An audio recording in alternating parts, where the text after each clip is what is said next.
Yo,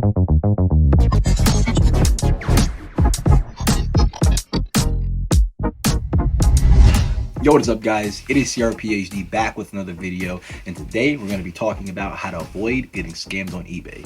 Let's jump right into it.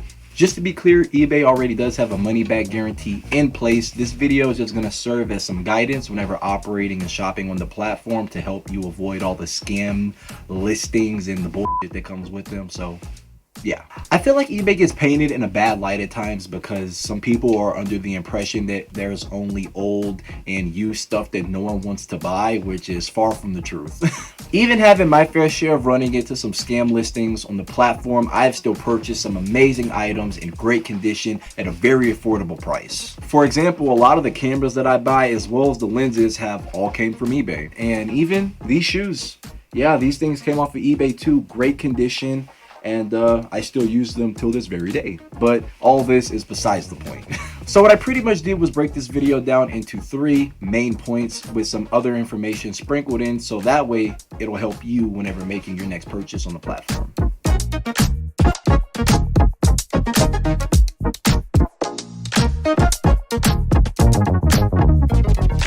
Now, I know this sounds pretty vague, but the more knowledge that you have, the easier it's going to be off the top to weed out what's fake and what's not. That's just how it is. Here's an example. I see 2 listings for 2016-inch MacBook Pros, but there's an obvious issue with the one on the left. It isn't a 2016 model. 2016 was the year that they transitioned to all USB-C devices, at least for the MacBook Pros, and that computer on the left definitely has none. I know this because I did my research, aka know what you're looking for. I definitely understand that that's easier said than done with some items over others, but just in general, the more knowledge that you have, the better. Sellers also like to include these big, non-descriptive, flashy words in the title of their listing, so definitely be on the lookout for that as well, because that's how they try to reel you in.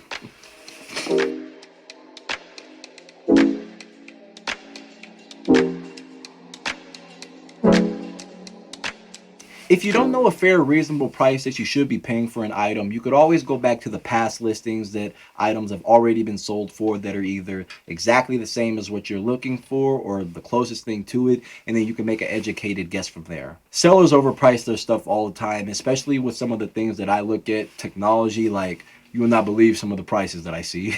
eBay does have a search filter setting that allows you to locate and find all of the listings that have a best offer option, to where you're able to kind of negotiate the price a little bit to work it down a little bit more in your budget possibly, but not all listings are set up like this though.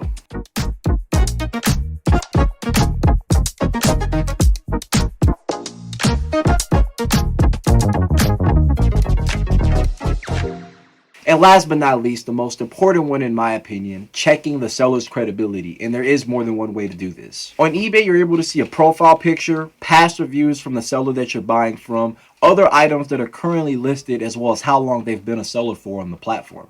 Check to see if the seller has like a limited warranty, so in the case where something happens, they'll be able to assist you directly. Look even for the smaller things, like if they have paid for return shipping, or if they have a customer service line, anything really that will just help you in the event that your package arrives damaged or not described correctly, or just even if it never arrives at all, which I have actually had happened to me before, so I'm speaking from experience. I usually tend to stay away from sellers that have recently opened their account within the past few months.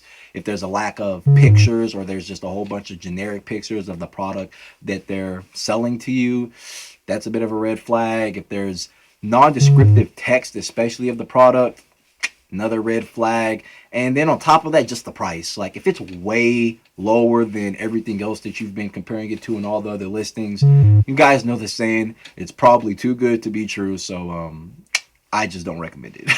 I'm more than positive the next time that you're shopping on eBay and you apply what we discussed in today's video, that you will be able to weed out what is real and what is fake. And if you see anything in particular that's off about a certain listing, feel free to report it. eBay is pretty quick to getting to these fraudulent or like fake scammy listings and, you know, removing them in a timely manner. So you would definitely be doing someone else, or really everyone, a favor. You guys shop smart, stay safe out there, and stay tuned because the next video is right around the corner. Peace.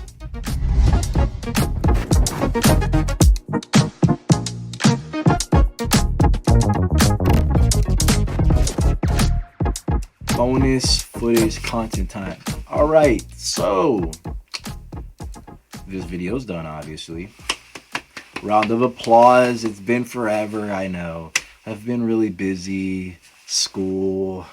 I was in Austin for like a crazy long time. Didn't really have the necessary elements to, make and produce videos. What else is new? I recently, if I can grab it, got, oopsie, a MacBook. I bought it so that way I'll be able to edit on the go, because y'all know I can't edit on my iPad anymore, not unless it's like YouTube Shorts. I've actually been posting quite a bit of YouTube Shorts, so I know y'all have been watching those as well. But I just figured that it was about time that I like make a video. But you know me, I don't like to rush videos. I like to take my time, produce them very high quality, useful information. I want a lot of my videos to be like timeless, you know what I mean, to where you're able to always come back and watch it and find useful information in it. I know not every video is going to be like that. Some are gaming, some are, other stuff, but yeah, that's pretty much it. If y'all kept seeing me look away, I got my iPad over here with all the scripts, not even script, just bullet points, notes for this video in particular. Yeah, I really can't think of anything else, but I am definitely gonna have to go because I need to get another one of these bad boys, because this is the only reason I'm still up. So thanks, Starbucks double shot energy drink, definitely recommend. Peace.